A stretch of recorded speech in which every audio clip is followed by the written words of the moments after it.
Shopping online. Who doesn't love it? But paying online?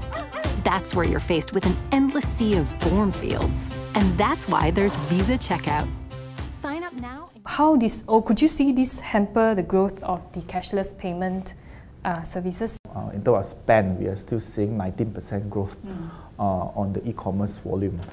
And that is a very formidable growth.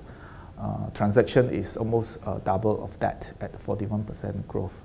And so I don't think that, because of the depreciation of the ringgit will have a major impact into the spend of the consumer overseas, because customers now is also very savvy, so they will shop around, they will go online, and they will do a lot of research and get the cheapest way of buying things, According to BNM, Bank Negara Malaysia, the turnover to GDP in e-payments in Malaysia actually dipped 0.2% to 16.2% in 2014.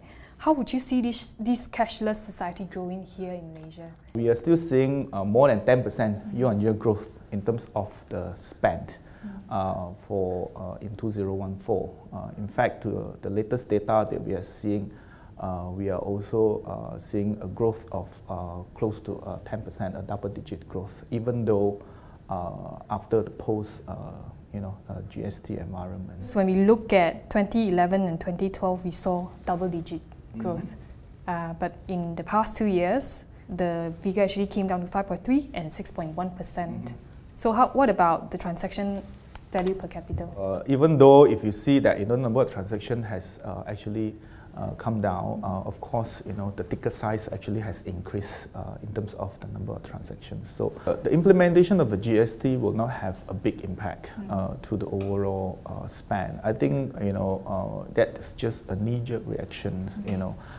But as I mentioned, our number shows that even after the post-GST, we are still seeing some very healthy growth in our system. So I think that the sentiment will actually comes back after this 1-2 months of the the knee-jerk reaction.